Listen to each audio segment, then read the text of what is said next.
क्यों अपनी ही पुत्री की ओर आकर्षित हुए ब्रह्मा।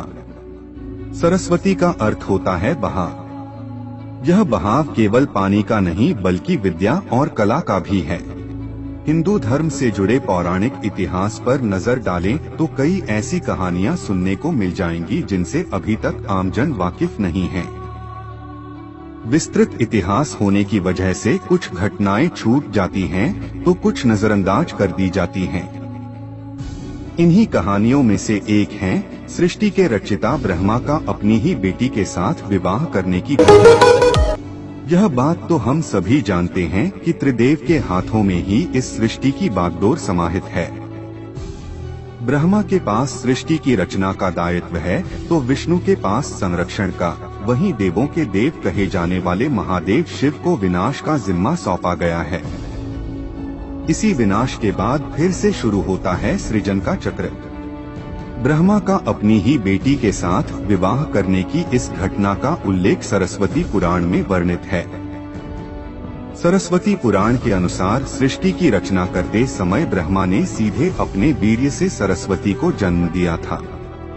इसलिए ऐसा कहा जाता है कि सरस्वती की कोई मां नहीं, केवल पिता ब्रह्मा थे। सरस्वती को विद्या की देवी कहा जाता है, लेकिन विद्या की यह देवी बेहद खूबसूरत और आकर्षक थी कि स्वयं ब्रह्मा भी सरस्वती के आकर्षण से खुद को बचाकर नहीं रख पाए और उन्हें अपनी अर्धांगिनी बनाने पर विचार करने लगे। सरस्वती ने अपने पिता की इस मनोभावना को भांपकर उनसे बचने के लिए चारों दिशाओं में छिपने का प्रयत्न किया, लेकिन उनका हर प्रयत्न बेकार साबित हुआ। इसलिए विवश होकर उन्हें अपने पिता के साथ विवाह करना पड़ा। ब्रह्मा और सरस्वती करीब 100 वर्षों तक एक जंगल में पति पत्नी की तरह रहे। इन दोनों का एक पुत्र भी हुआ जिसका नाम रखा गया था स्वयंभू मनु। इसके उलट मत्स्य पुराण के अनुसार ब्रह्मा के 5 सिर थे। कहा जाता है जब ब्रह्मा ने सृष्टि की रचना की तो वह इस समस्त ब्रह्मांड में अकेले थे। ऐसे में उन्होंने अपने मुख से सरस्वती, सांध्य, ब्राह्मी को उत्पन्न किया। ब्रह्मा अपनी ही बनाई हुई रचना सरस्वती के प्रति आकर्षित होने लगे और लगातार उन पर अपनी दृष्टि डाले रखते थे। ब्रह्मा की दृष्टि से बचने के लिए सरस्वती चारों दिशाओं में छिपती रहीं, लेकिन वह उनसे नहीं बच पाईं। इसलिए सरस्वती आकाश में जाकर छिप गईं, लेकिन अपने 5वें सिर से ब्रह्मा ने उन्हें आकाश में भी खोज निकाला और उनसे सृष्टि की रचना में सहयोग करने का निवेदन किया। सरस्वती से विवाह करने के पश्चात सर्वप्रथम मनु का जन्म हुआ। ब्रह्मा और सरस्वती की यह संतान मनु को पृथ्वी पर जन्म लेने वाला पहला मानव कहा जाता है। इसके अलावा मनु को वेदों, सनातन धर्म और संस्कृत समेत समस्त भाषाओं का जनक भी कहा जाता है। प्रजापति ब्रह्मा का अपनी ही पुत्री के प्रति आकर्षित होना और उसके साथ संभोग करना अन्य सभी देवताओं की नजरों में अपराध था।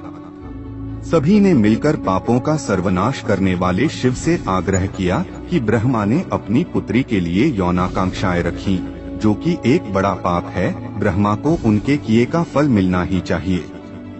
क्रोध में आकर शिव ने उनके 5वें सिर को उनके धड़ से अलग कर दिया था। शिव पुराण के अनुसार ब्रह्मा के सर्वप्रथम 5 सिर थे, लेकिन जब अपने 5वें मुख से उन्होंने सरस्वती, जो कि उनकी पुत्री थी, को उनके साथ संभोग करने के लिए कहा तो क्रोधावश सरस्वती ने उनसे कहा कि तुम्हारा यह मुंह हमेशा अपवित्र बातें ही करता है, जिसकी वजह से आप भी विपरीत ही सोचते हैं। इसी घटना के बाद एक बार भगवान शिव अपनी अर्धांगिनी पार्वती को ढूंढते हुए ब्रह्मा के पास पहुँचे तो 5वें सिर को छोड़कर उनके अन्य सभी मुखों ने उनका अभिवादन किया, जबकि 5वें मुख ने अमंगल आवाजें निकालनी शुरू कर दी। इसी कारणवश क्रोध में आकर शिव ने ब्रह्मा के 5वें सिर को उनके धड़ से अलग कर दिया।